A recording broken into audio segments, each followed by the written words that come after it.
Hello, everybody. I don't know if I am live or not. There we go. Hello, everybody. Um, I am going to wait until I see some people coming online. I hope that this is working now. Let me know if you can hear me. Just type a note there.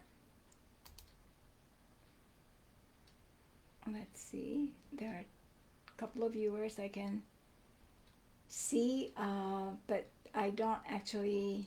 Oh, 6 viewers. Okay, so I don't actually see any comments, interestingly, even though I selected that I will. And so I'm hoping that you can see well. And let's see, it is 12 o'clock noon precisely. So let me start um, the video. And I hope that you will be able to see everything well. And also, I've selected all options. So those who prefer to see the caption, they can, I hope. If not, then after the discussion, we'll figure out how to do that in the future. So this time, I'm going to be talking about several different things. So the first, of course, is I'm going to talk about Keto Mojo. As all of you know, we have been experiencing some problem with Keto Mojo, and I had my meeting with them and am in discussion with them every single day. And so I'm going to discuss that. Then there were a couple of questions. One was from Chrissy about protein sparing and fasting that I'm going to discuss. And of course, this is only relevant to those who are in the ketogenic group. So we don't fast in our protocol group. So this is a combined Facebook Live, so people from both groups can join, and so it is relevant for them. And then we are also going to be looking at a little bit of environmental stressors and how fasting is happening and what actually is happening in our body. And then there is another question, and that was from Johan about the 5-hour test and can it kick you out of balance if you cannot take salt.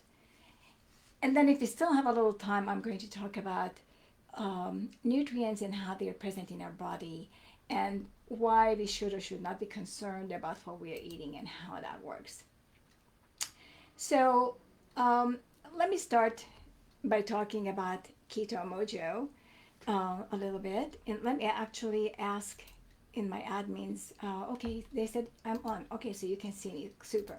So let's talk about Keto Mojo. So as you know, Keto Mojo has been a very good fellow for us for a number of years, and we've supported them tremendously, and we still are supporting them. So Keto Mojo is a small mom and pop kind of a shop, and initially started, I think, 4 years ago or so, and we've been with them ever since they started, because it is good to be with a company that is growing and developing, so we can help them evolve to the level that we would like them to evolve, and so we can use their system.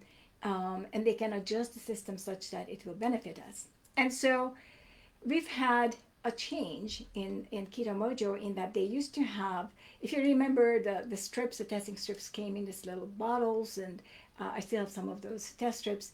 And those test strips were basically manufactured in like a long line. So the test strips were, end to end, lined up. And so the way these are printed, so the way they were printed is that the printing head would come down and print basically the enzymes onto the back of the testing strip, and you can see the microchip lining and everything. And so this company suddenly switched and decided that minimum order was 1 million strips, which of course they couldn't afford being as small as they were, so they had to change. So there was no question about it. They moved to a different company, and this company doesn't create the strips end to end, but side by side. So there are, I think, 500 strips on a page, and so all 500 has to match up exactly perfectly and to the right place, or if one is off, then all 500 are off. I think it's 500 per sheet. And given the setup and how many sheets go through, if one is set up wrong, then there's an entire batch of I don't know how many sheets that can be wrong.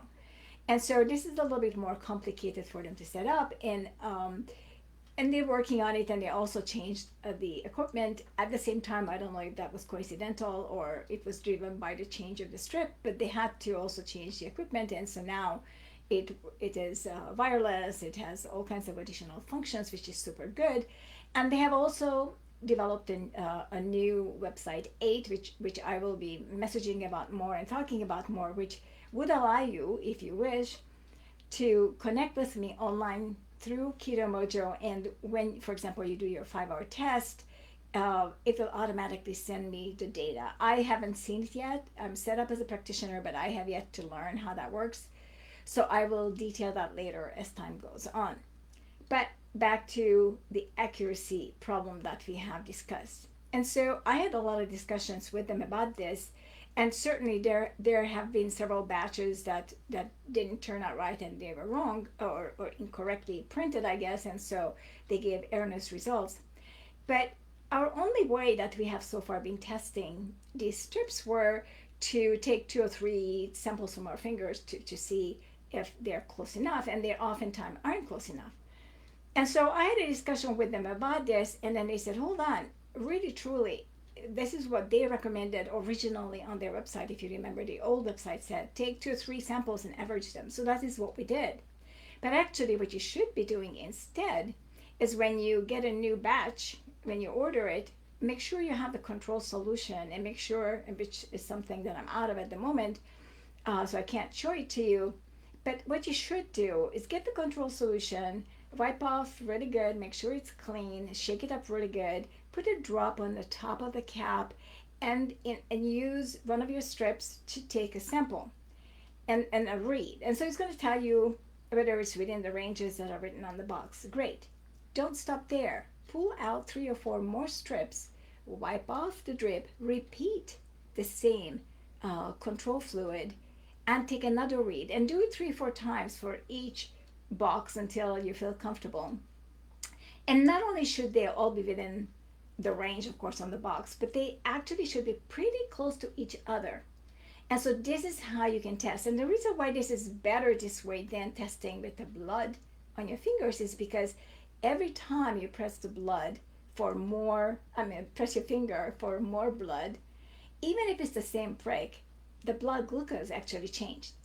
I was watching a film a couple of days ago. It's a documentary. It's called Human, I think it is. And there's a lot of mistakes in it, but there are some really good factoids that are important to remember. And one of them is, of course, we know that glucose in the blood, with the exception of some organs that require insulin to transport glucose, when it goes to your arteries, the small ones, that the capillaries where you're actually taking the blood test from, it is in your blood. It is not being delivered by insulin. It is just in your blood.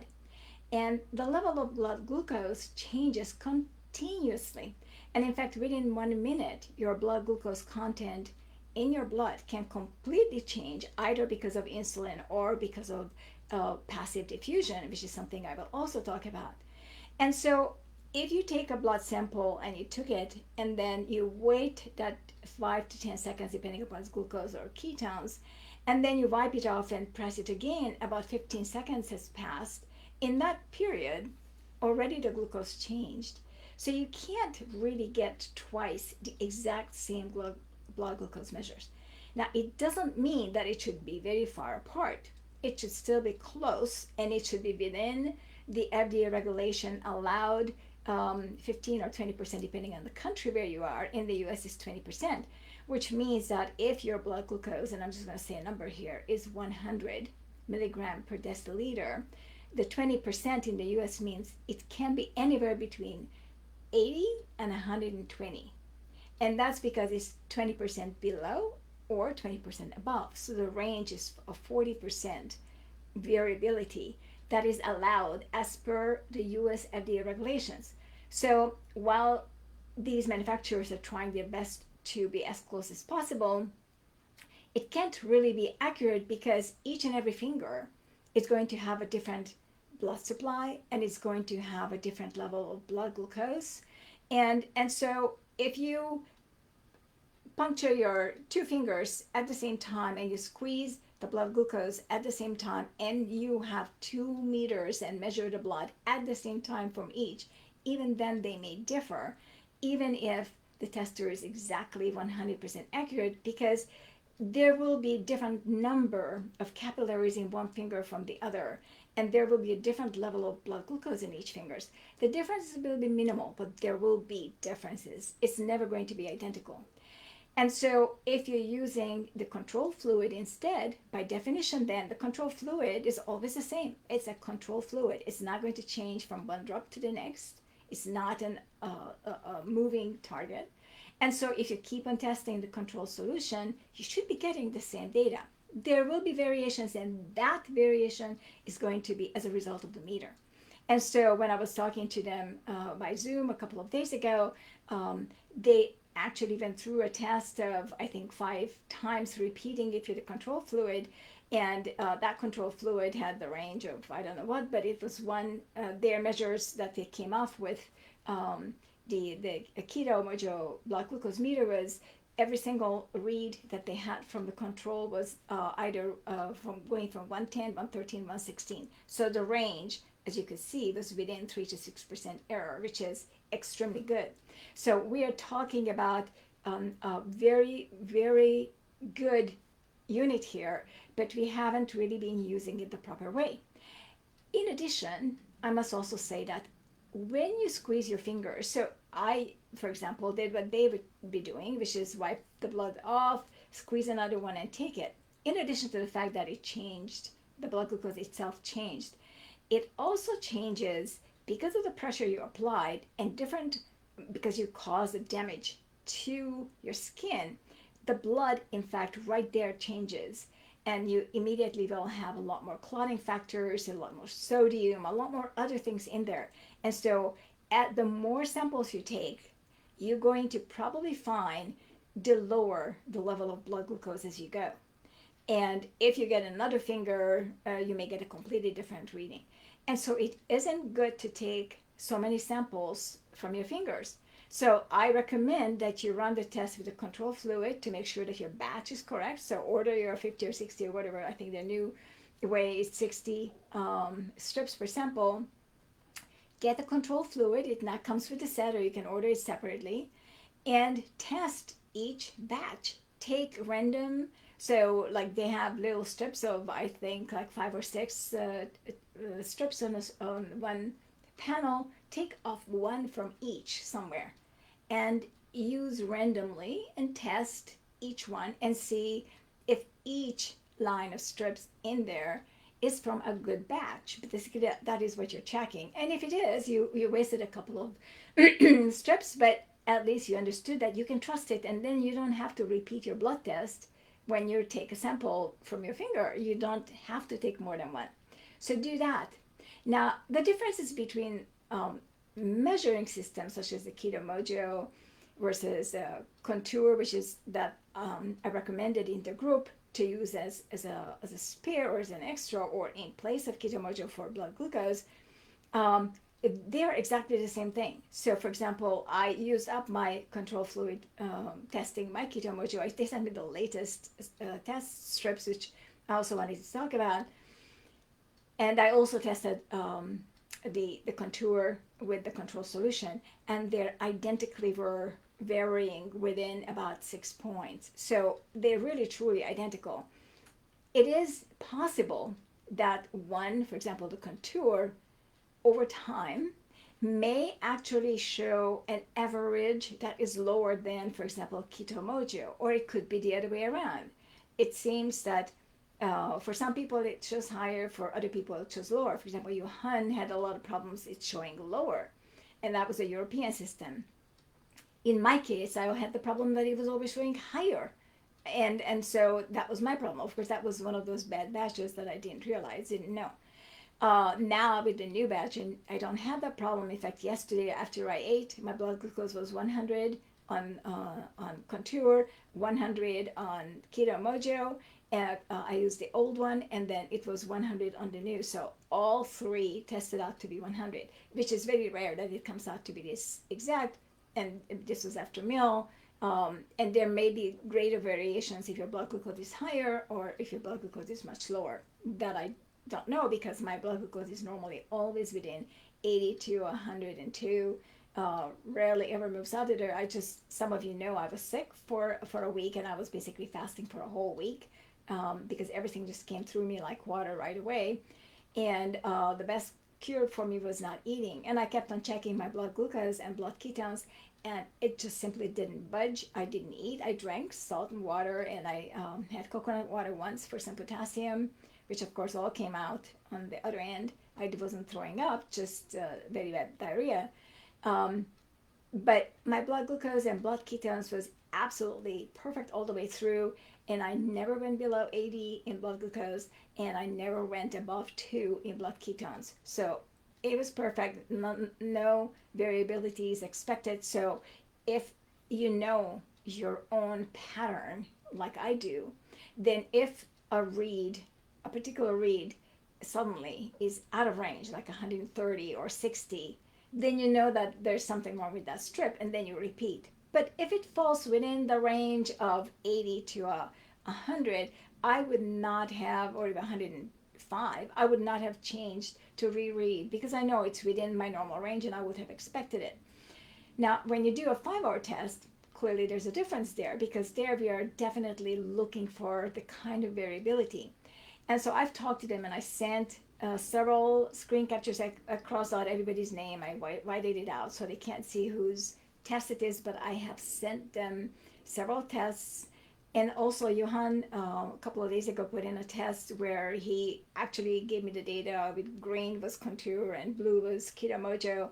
And so I again crossed his name out, but I sent the exact data base to them so they could see the averages. And I actually took my time and I graphed the Keto Mojo separately from the Contour, just in blood glucose, to show them the differences that the way that we need, the accuracy that we need is different from when somebody, and by now I have to say that Verta and other companies are all using Keto Mojo. In fact, Verta has their own brand created by Keto Mojo for them. So it doesn't say Keto Mojo, it says something else, Verta's own brand.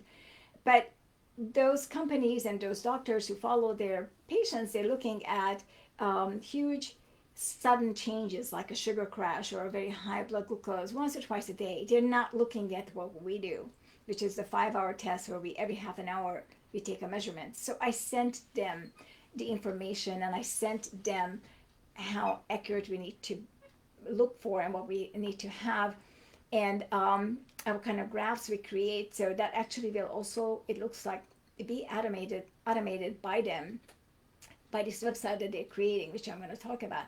So don't give up on Keto Mojo. What they recommend that you do, that if you find a strip or two in a batch that gives you completely incorrect reading, even though you tested that the strip, and not even though, but after you tested with the strip, with the control solution, and the strips you tested with the control solution were okay and they were within range, so they were technically okay, but when you took your blood glucose, they were way off in the wonderland, then what they're asking you to do is to contact them and give the particular number on the back of the on the little paper where you get the strips from. There is an ID number on. Let me actually see if I can get you one of these. So this is their new strips.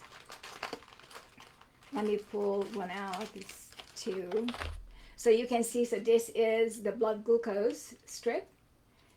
This is two of them. And you can see on the bottom here, you're going to see right above the expiration number, there's a lot number.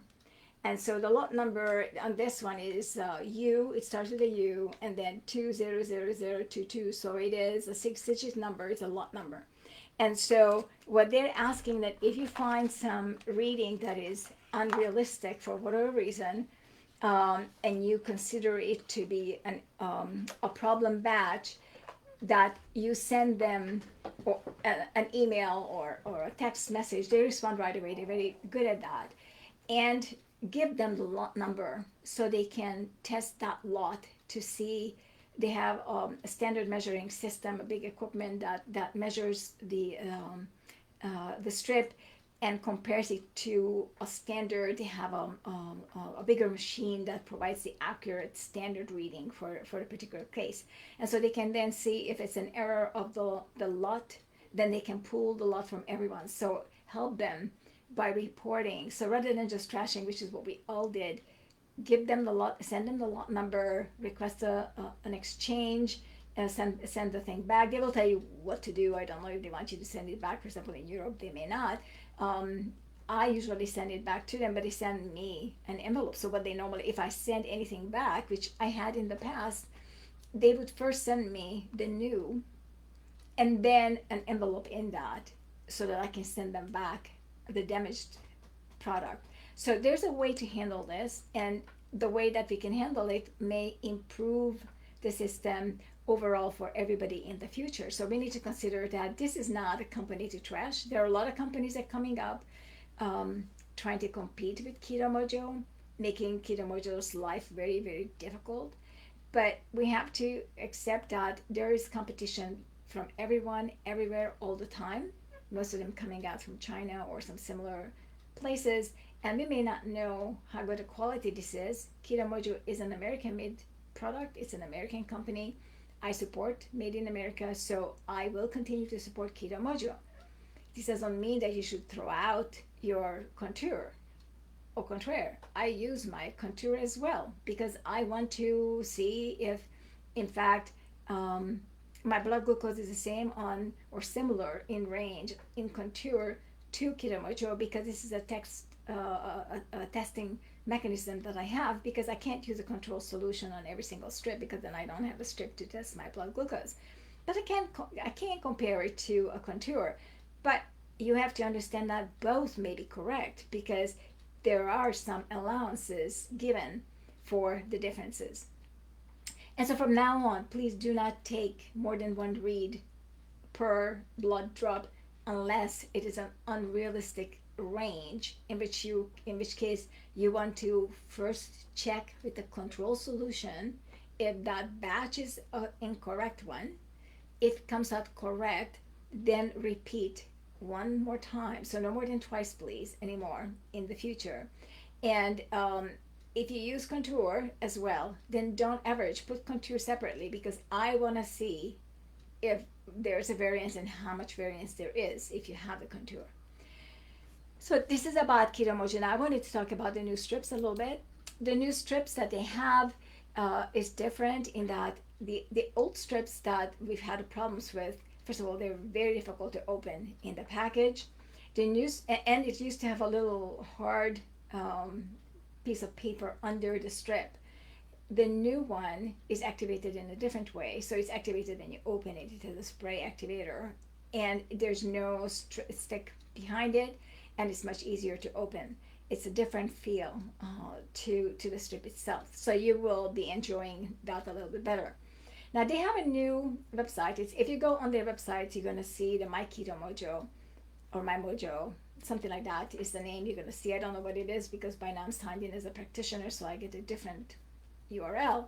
But if you look for it, this is a new website that they created very specifically for practitioners. Now I'm not an MD, not a medical doctor, but I am an allied healthcare practitioner in the sense that I'm working with you all, and I have a PhD, and it's in a field where I can, in fact, be, with your permission, look at your data. And so this is why we have in the group, for example, all the gibberish when you come into the group. You understand that there's no medical doctor, but if you join, you accepted that there's going to be a PhD working with you and helping you and working potentially with your blood tests and other database. So if you are willing to share your blood glucose, it's not going to be shared by anyone else, but I will see your name and I will see your blood glucose and the time of the day and everything that you took.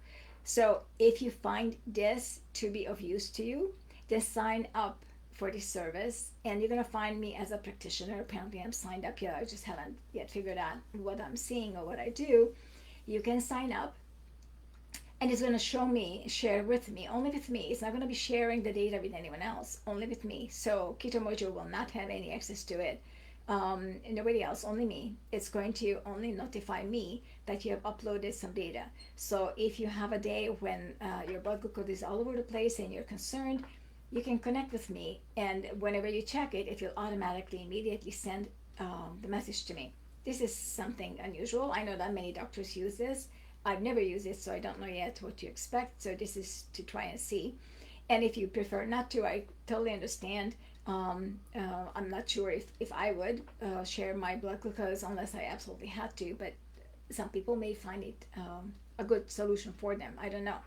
The only benefit that I can see from my perspective is that I send them some sample graphs of what I do and how I graph it and what I require. And what they're doing is they are creating a potential to graph and autograph. So when you put your data for a 5-hour test, it graphs it automatically.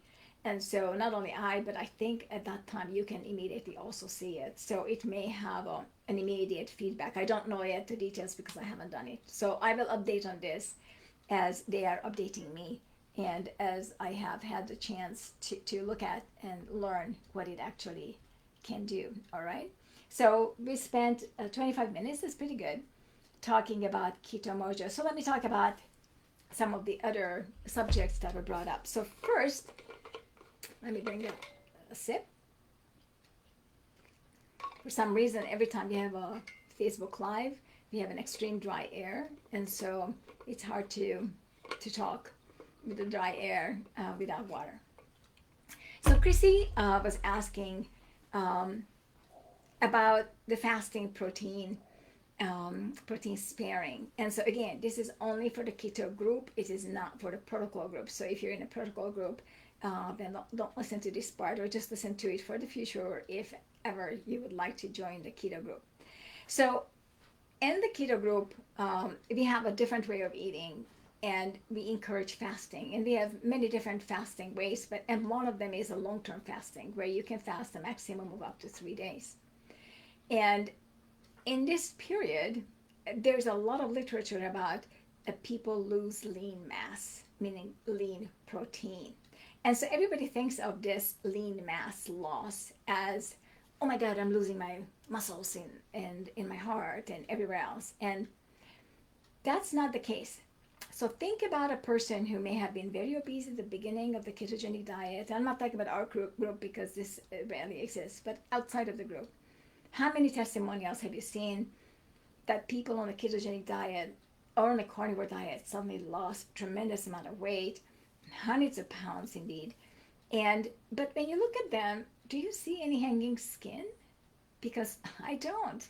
And guess what? That's where the lean mass is coming from.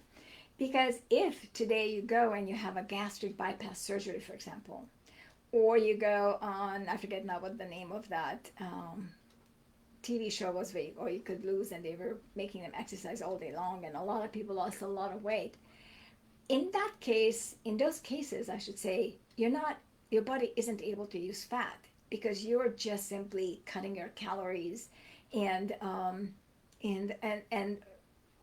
when they have the bypass surgery, you physically, literally can't eat more. Your stomach went from this big to that big. And so you really can't put more in there than the size of an almond. So it's a massive calorie cut. And when you cut calories, it's not the same as cutting carbohydrates. And in order for you to be able to burn fat, it is the carbs that you need to cut, right? And so cutting calories is not going to get you to burning and using fat. And I'm not even talking about, the standard ketogenic diet, but I'm talking about the massive losses. So if somebody lost 100 pounds as a result of having a surgery, or had the kind of surgery where they removed fat from under the skin, or went on a massive diet of eating only 200-300 calories a day, and this is why we always yell at you to not eat low calories, because if you do, then all it's going to do is literally drop a lot of your weight, but you're going to end up with loose skin because your body isn't able to reuse the fat tissues and the protein tissues is not in a mode of being able to do that.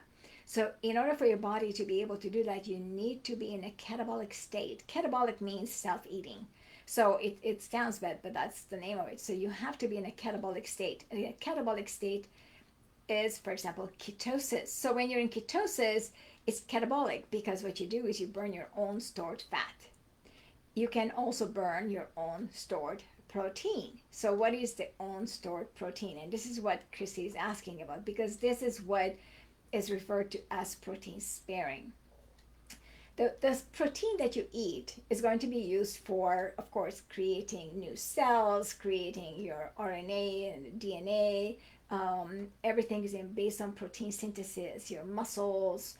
And muscles are not just muscles here and not just your heart, but your stomach is a muscle, your esophagus is a muscle, your intestines are muscles. I mean, you have more muscles than you think you do. Your blood vessels, which are enough. I just heard the statistics. You can run if they put your blood vessels end to end for one person, you could wrap around the earth 5 times. That's how much you have. Those are all muscles. So basically, you are about 90% muscles in terms of what you physically see. And so protein synthesis is an essential function in your body. And this is why we push protein all the time and why I encourage a higher level of protein. But when you're fasting and you're not eating protein, you still need to replace cells and you still need to fix broken cells and create new things and clear things. And so protein synthesis ongoing all through while you're fasting, but you're not eating. So people think, oh my goodness, then I must be using the protein from my heart or from my muscles in my body or somewhere else. But that's incorrect. Because when you're burning fat, you're actually creating looseness of skin. That is how you lose your fat. It's under your skin, it's around your organs, everything shrinks, and the skin is bigger than what you were before. And this loose skin is protein. Loose skin has a tremendous amount of protein in them. This is why we eat pork rinds. Pork rinds are pig skin. That is what you're eating. It's nearly 100% protein. And there's some fats, and of course there's water and other kind of things in it, but it's mostly protein. And so when we're talking about fasting, we're getting plenty of protein as long as you have weight to lose. If you don't have weight to lose, you may not want to be fasting so much, because then there isn't much of this recycling that is possible on a large scale. And so people who are underweight clearly should not be fasting at all unless they're sick and their illness requires them to fast. But that will have some negative consequences in terms of indeed breaking down some muscles that are essential. So you need to know who you are. You need to know what you need to do to become healthy and to stay that way. So for example, I'm maybe about 5 pounds over, not keen on losing a lot of weight and not keen on gaining weight. And wasn't keen on going for a 6-day fast either. But I had no choice because I had diarrhea. Anything I ate, I lost more water and salt and potassium and magnesium out of my system. So to stop that, I just simply had to stop eating. There was nothing else I could do. But we do have a rule also that you can't fast without medical supervision past 3 days, because migraineurs have low blood pressure, and the blood pressure is the first thing that drops when you fast for 3 days or longer. And so yes, on the 3rd day I went into the emergency just for a check, and they did put in an IV port, but then they tested blood without putting the IV in. They tested blood through the IV port. They just prepped me. And the doctor came back and said, wow, I can't believe you're so hydrated. You can just go home, you're fine. And so I could continue fasting. So everything was fine. No high blood pressure, no low blood pressure. I was totally fine, healthy in every which way. He saw some variation in my white blood cells. He knew that I had an infection, that I was at the end of it because it was almost normal by then. And he said, just go home, continue what you're doing, you're fine. So you need to have this understanding about protein and about fasting. So you can't just think negatively about it, because everything that we do, you have to put into the context of evolution.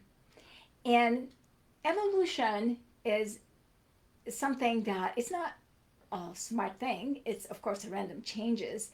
But those changes that happen to become beneficial for the species, not the individual necessarily, but the species, which means the individual was benefited and therefore the individual could pass it on to progeny, and this particular change, genetic modification, was passed on. Um, if we are here today and we are capable of fasting, and all through our evolutionary history, it was feast and famine, so we may have had several days, maybe even a week of not eating, and we survived it, and we retained the ability to do so today, then clearly it isn't there to sabotage our health or to kill us. So if it is evolutionarily consistent, then you can trust it is okay to do. Whatever it is, it's okay to do. It's not going to hurt you. Okay? Now, um, let me talk about Johan's question. So, the 5 hour test, and he says, can the 5 hour test kick you out of balance because of not adding salt and waters? And if so, are there ways to prevent this from happening? So, first of all, the 5 hour test requires you to balance your food for salt and water. So, right away, there's no out of balance situation, right? So, the fact that you're not taking extra salt as the time goes on with the 5 hours has nothing to do with balancing your food for salt and potassium, or sodium and potassium. It's a completely done deal. You ate your food balanced. What you're missing are the sodium afterwards with your water. That has nothing to do with the balance. It has something to do with potential for a migraine. And so the reason why I'm asking for no salt is because sodium is a glucose transporter in the blood. And if you have an excess glucose in your blood, for whatever reason, higher than you normally should have after you ate, and you take sodium through the test or at any one time, you will see your glucose drop. And this can be positive or negative depending upon how it's going to end up, but I won't know why your glucose increased or dropped or what happened. So I don't want any kind of a modification in the blood glucose as a result of salt, because sodium is a glucose transporter. But we must understand that the primary glucose transport in the blood is actually passive diffusion. And passive diffusion is osmosis. It basically means that if I have more here and less there, then it's going to from more is going to have to the less to equalize. So what it suggests is that I should have as much glucose in my blood here as I do in my toe, which may or may not be true based on the current state, because it's a constant moving process. Your blood is completely run through several times per hour, and we have like 5 liters of blood. So we have a lot of blood moving through, and every 12 minutes is completely changed because your kidneys also filters things out. So in our 5 hour test, basically you have had 20 times your blood go through minimum your kidneys and completely recycled sodium, potassium, whatever, CO2 and other toxins and nutrients in there.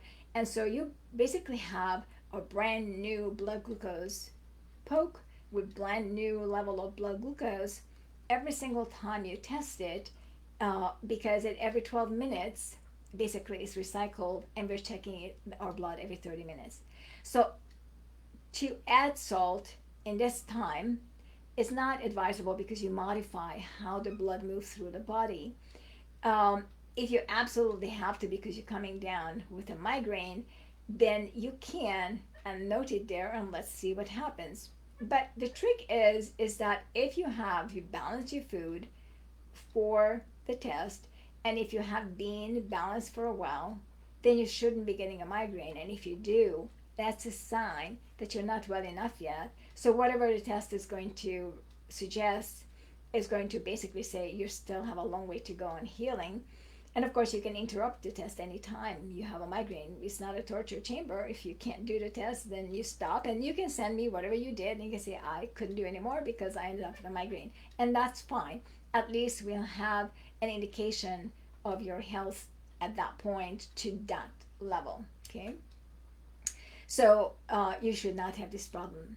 Now, in the remaining time, I wanted to talk a little bit about nutrients in general. this will be in my new edition of the book, but it's a rather complicated subject, and I wanted to bring it up to explain a little bit how and what nutrients become in our body so we can understand it better and we can relate to it better.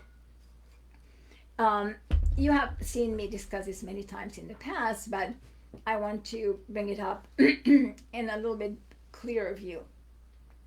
So, say you take salt, natural in pill or just pure salt. Salt, we know, is sodium and chloride, right? So I'm just talking about salt now, no iodine, nothing, just pure salt. So salt has sodium and chloride. These are two separate molecules and atoms, and they're combined by forces that hold them together. And the only reason they could be combined into salt is because the sodium has a positive charge. It is an ion, meaning it has one electron less than it can. And chloride is a negatively charged atom or molecule where there is one more electron than what it needs. So the two can mix because one is positive and the other one is negative. And so when they become salt, then the charges equalize, and a salt molecule is going to be neutral. So there are several things associated with this. The first one is that when you go into salt water, could be a bath or could be ocean or anything else, salt in the salt water is in the form of salt, right? It can, when the water evaporated, then you can see the salt crystals on the bottom, and that's because in water the salt crystals just dissolve. They can also be broken up into sodium and chloride, and actually a true electrolyte is when they are broken up. But let me talk about just salt in water as salt. When you go take an Epsom salt bath, as salt, as a molecule that has no charge, so it's neutral, it cannot cross your cells. It just simply can't. And the reason why it can't is because our skin cells are basically there holding hands very firmly as a protective layer, very specifically to prevent anything from getting in there. And in that prevention mode, all the channels through which the sodium or the potassium or the chloride or magnesium or anything else would get through is closed. It can't go through. No matter what they do, it can't go through. If you are shipwrecked and you're in the salt water for many, many, many hours, the cold temperature of the water, even if it's 85 degrees, it's way below your normal body temperature of 98 degrees, right? In Fahrenheit. So the cold water causes hypothermia. And in that state, with the salt in the water, your cells start breaking down. And that is how the salt can cross and cause a hypernatremic state in which then people end up in delirium, etc. But it's a combination of factors. It's not going to happen in your bathtub, and it's not going to happen from a casual swim in seawater.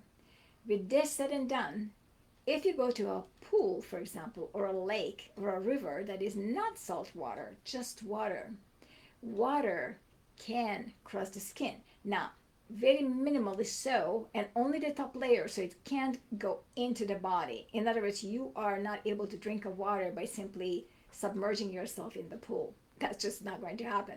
But a little bit of water may enter the top layer of your skin in such a way that you will see that you're like a prune as you come out. We're all familiar with having our hands in water for too long, pulling out our fingers, and it looks totally like a dried prune.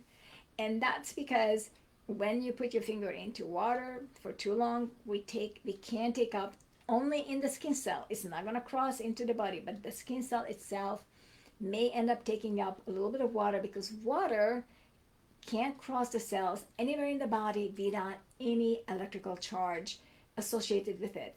pores, they call it aquaporin, the water come and go everywhere. So our cells inside are individual cells, each breathing in salt water and exhaling salt water.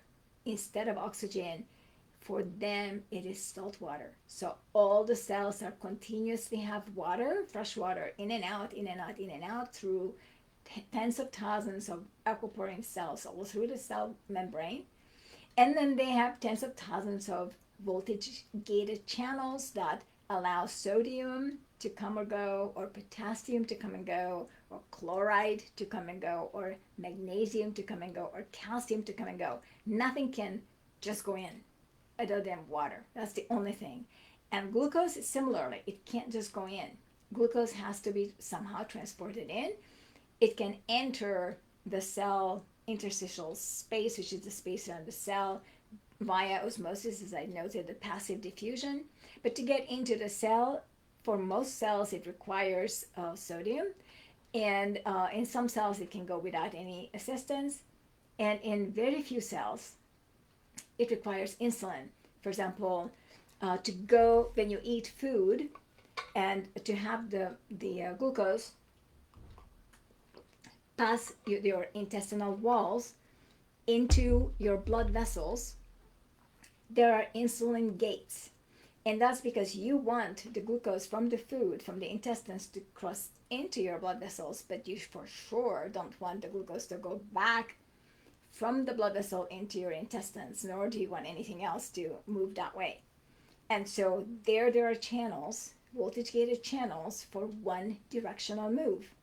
And so to go from the intestines to the blood vessels, we have insulin. We also use insulin in our muscles, the skeletal muscles. And that's because the skeletal muscles have their own glycogen storage, and they have their own need for glucose in a certain way. Although muscles work really well on pure ketones or fat, their preferred fuel is actually fat. But they have some glucose reserve in order to save us. So for example, if we are suddenly chased by a tiger and we have to run away really quickly, or we have to get into a fight for our lives, you betcha all the glycogen will be released all over your body, but it's not going to be allowed into the blood because it isn't in the blood that you need it necessarily. Some will probably get in there, but you need it in the muscles so that you can accelerate, you can run away in an anaerobic way. So glucose can be burned by cells. When we are taken to the max, to the limit, then it can be used in a fermentative way, which is also how cancer cells survive. And so when you have to run very fast or very far, like ultra marathoners, get to the stage of no longer using oxygens in their muscles, and at that point to get any energy out of the cells, if they're using glucose, of course, if they're using fat, it's another story. But if they're glucose and gel consumers, then they have to release huge amount of glucose, and this glucose in an anaerobic state is going to be fermented by the cells. It's going to be fermented in the cytosol. It's a lot less efficient. They're getting a lot less ATP out of the glucose this way, but it is an evolutionary process that allows us to run away, fight that lion, and save ourselves. So there is going to be insulin gates in both the muscles as well as in the intestines. But everywhere else in our body, there's a freedom of movement of glucose all through. And so if you look back in a human in evolutionary system, for example, they tell us today that we need to have the insulin to drive glucose out of our blood. We actually don't. We need to have the glucose driven from the blood to the muscles. That's basically the skeletal muscles. So if you look back at old pictures prior to the development of insulin, you can see children who are just emaciated, really thin, but they were thinking, breathing beings. So all their organs were working fine, but they wasted away their muscles because the skeletal muscles need insulin to receive the glucose from the blood to them. So the role of insulin really isn't to take glucose out of the blood, but it is to store whatever it needs to store for future use. And so here we're back into the ions because, or in cells and molecules. So let's get back into the salt. So we're looking at salt that is in a molecular form as salt. It's a salt crystal. You just ate a single salt crystal. Can you find in your body anywhere that salt crystal as a salt crystal? And the answer to that is no. And that's because in the body we have sodium and chloride, and each have completely different functions. So in the case of salt, sodium, for example, is going to be used by the cells to create electricity. It's going to be used by the heart similarly. It is going to be used for hydration and to take glucose, for example, and to deliver it to a cell as part of the sodium transporter. So it will have a lot of functions, but notice it's always sodium. It's not sodium chloride, it's sodium. So what are the functions of chloride? So chloride can mix with a hydrogen atom, and then the two combined creates hydrogen oxide and hydrochloride. Geez, I can't even think today of what it is. Chloride, hydrogen chloride. And hydrogen chloride is your stomach acid, is HCl. So you can see that there's no sodium associated with the chloride as it becomes stomach acid. And there is no role of chloride in a sodium becoming part of delivering glucose or creating energy in the electricity in the brain or in the cells.